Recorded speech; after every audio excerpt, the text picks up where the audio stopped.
İslam dinini Xitaylaştırış toğırsidiki 10 təklif. Tövəndikisi Xitay İslam dini cəmiyyətinin İslam dinini Xitaylaştırış toğırsidiki 10 təklifi bulub Xitay hökumətiga sunulğan. Bu rəzil planның həqiqi qiyafətini xalqımızga bildiriş üçün bu 10 təklifni öz beti diqqətinizə sunduq. Birinci, Ərəbçə Qur'an və hədisinin əsli tekstinin dövlət içində tarqılışını tədrici çəkləş, yəni mənbəni üzüş gerek. İkinci, Qur'an və hədisinin növbətdə mövcud bolğan Xitayca tərcümələri və İslamğa əlaqədar başqa nəşri buyumlarını tədrici çəkləş gerek.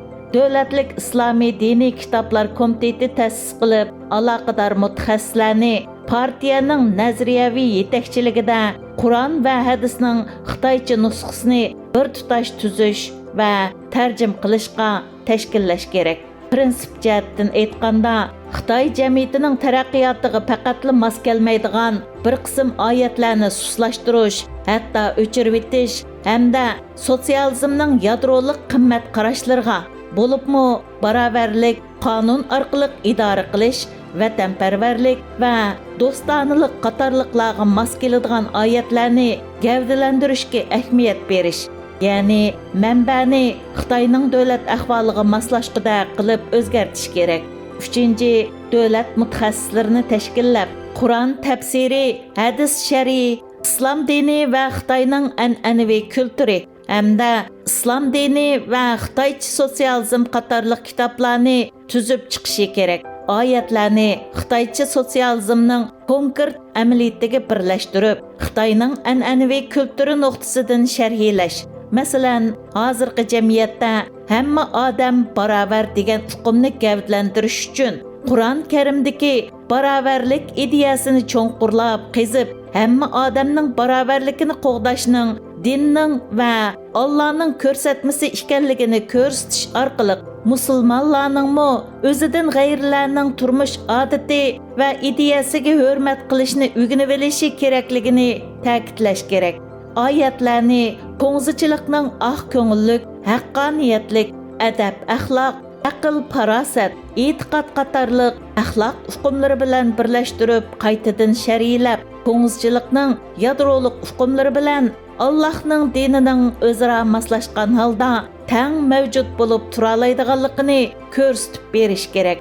Budda dinidagi sabab natija ta'limotini islom dinidagi imonning 6 turkining biri bo'lgan oxiratga iymon keltirish bilan birlashtirib, Allohning musulmonlarning texmi ko'p yaxshi ishlarni qilgandilar, ondan o'lgandan keyin jannatga kira oladiganligini belgilaganligini.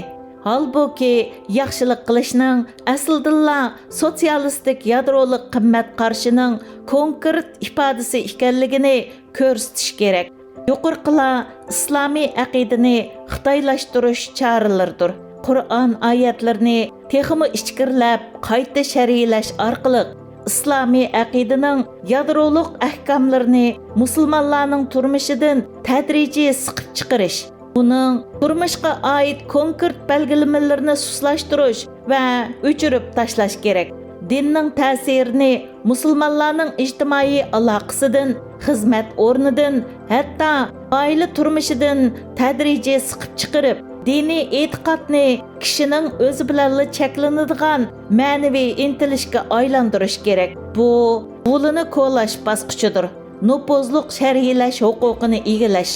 Shundaqla diniy ideyalarning dunyoviy hayotga bo'lgan kontrolligini tüp yildizidan uzib tashlash kerak.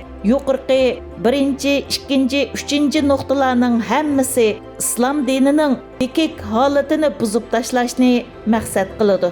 4. Davlatlik islom akademiyasi qurish kerak. Muhim o'lkalarda o'lkalik sho'ba ta'sis qilishga bo'ladi. Kelgusida vazifa o'taydigan o'lka va avtonom rayonlik islom jamiyatlarining mas'ullari, masjidlarning mas'ullari va imom axullarning davlatlik islom akademiyasida to'liq kunlik o'qigan bo'lishi va mazkur akademiya tarafidan tarqitilgan unvon guvohnomasi elishi. shundaqla birlikka kelgan mamlakatlik tanlash imtihoni orqali xizmat kinishkisi olgan bo'lishi kerakligini belgilash lozim. Ya'ni bu Budda dinidagi e'tiqodga kirish guvohnomasi tarqitish tuzumiga taqlid qilingan. Her qaysi mas'ul xodimlar va oxunimlar yana har yili Davlatlik Islom Akademiyasi yoki o'lkalik sho'balarga yig'ilib kasbiy tarbiya, vatanparvarlik tarbiyasi, Xitoyning an'anaviy kultur tarbiyasi va partiyaning ideyaviy va nazariyaviy tarbiyasini qabul qilishi kerak. Her 3 yilda bir qatim baholash elib berib, baholashdan o'talmaganlar diniy vazifa o'tamasligi kerak.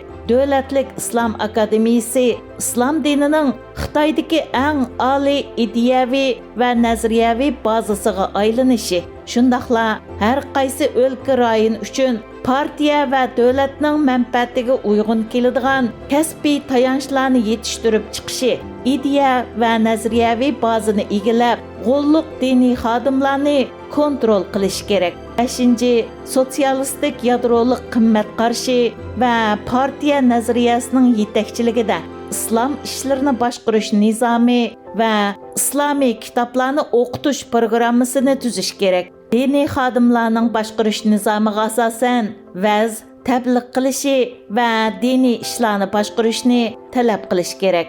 Dars o'tgan imom davlatning bir tutash tashkillashi ostida yozilgan va tarjima qilingan Xitoycha Qur'on tarjimasi, Qur'on tafsiri qatorliq qonunliq kitoblarni ishlatishi va islomiy kitoblarni o'qitish programmasiga qattiq amal qilib, hukumat bekitgan o'rinlarda tabliq qilishi kerak. O'z oldiga Qur'on o'gitish yoki tabliğda davlat tasdiqlamagan nashr buyumlarini ishlatish cheklanishi, buningga bo'ysunmag'uvchilar qonunsiz diniy faoliyat bilan shug'ullanuvchilar qatorida bir taraf qilinishi kerak. Belgilamaga xiloflik qilgan diniy xodimlar chaqirtilib tanbeh qilinishi, jazolanishi, guvohnomalar bekor qilinishi, ya'ni din tarqitish, tabliq qilish halqalarini tizginlash kerak. 6. Yuqorqi 5 nuqta asosida diniy murosimlarni texmo oddiylashtirib, asldagi turmush odatini tadrijiy suslashtirib, diniy e'tiqodni soplashtirish, ya'ni an'anaviy moddiy turmushdagi diniy ta'sirni yo'qotish kerak. 7. E'tiqodchilarni tizimlab, ularga guvohnoma tarqitish sistemasini yo'lga qo'yish kerak. E'tiqodchilarning dinga kirish ahvolini mamlakat miqyosida to'rlashtirilgan holatda tizimlab, har qaysi masjidlar davlatning ijozati bilan odatdagi e'tiqodchi ommaga dinga kirganlik guvohnomasi tarqitib berishi kerak.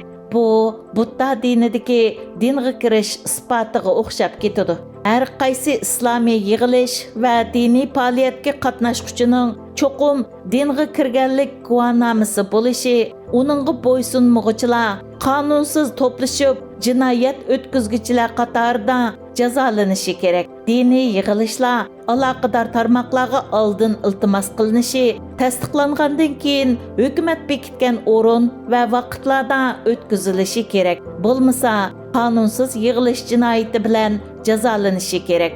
8.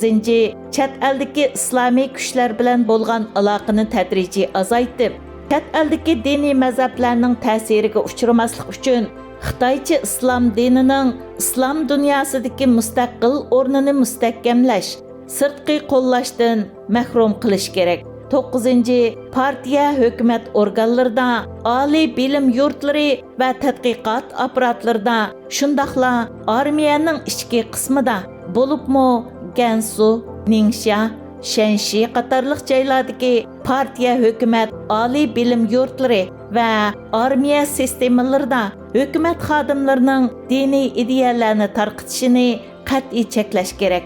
Agar belgilamaga xiloflik qilinsa, ham masala sodir qiluvchining, ham mas'ul rahbarning mas'uliyati surishtirilishi kerak. Amaldorlarni o'stirish va baholashda partiyaning diniy liniyasini qo'g'dash, mo'yin baholash ko'rsatkichi qilinishi kerak. Shanxi, Gansu, Sanxi qatorliq masala ig'ir rayonlarda bir bilet bilan rad qilish tuzumini yo'lga qo'yishga bo'ladi. harbiylar, hukumat xodimlari va diniy xodimlar cho'qim diniy e'tiqodni cheklashdagi tayanch kuchga aylanishi kerak. Bular o'zlari dinga ishonmayli qolmasdan, yana urug' tuqqan do'st yaranlarnimi dinga ishonmaslikka ko'ndirishi kerak.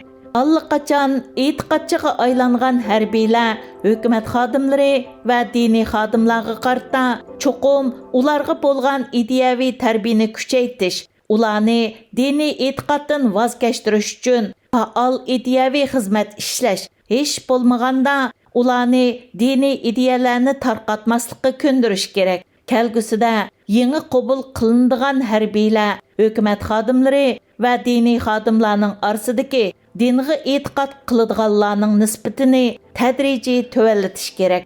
10. İslam diniga munosabatlik ijtimoiy, iqtisodiy, kultural, diniy va boshqa sohalarga chetishliq barliq faoliyatlarni hukumatning yetakchiligida bir tutash moliya mablag'i bilan ta'minlash, ommaviy tashkilotlar, korxona va shaxslarning islom diniga munosabatlik faoliyatlarni har xil shaklda mablag' bilan ta'minlashni cheklash. İslam jamiyati masjid qatorliq diniy apparatlarning, shundoqla diniy zotlarning ishlab chiqarish, tijorat va mablag' selish qatorliq sanoat va savdo faoliyatlari bilan shug'ullanishini cheklash kerak. Tashqi mablag'ning kelish manbasini uzibli qolmay, yana o'z ichidan kuchayish iqtidorini faollashlantirib, ularni iqtisodiy jihatdan butunlay hukumatga tayondirish kerak. Agar yuqorqi 10 nuqta ishga oshirilsa, Xitoydagi islom dinining diniy aqidadan diniy faoliyatgacha, g'olluq diniy zotlardan oddiy e'tiqodchi ommagacha butunlay davlat hokimiyati ruxsat qilgan doirada kontrol qilg'ili bo'ladigan faoliyatlarni qilishiga kapolatlik qilg'ili bo'ladi. Islom dini xitoylashtirilgandan keyin buddizmga o'xshash chet eldan kirgan boshqa dinlarga o'xshashla ayvashga kelib, eng oxirida Xitoy madaniyatining bir qismiga aylanib ketadi.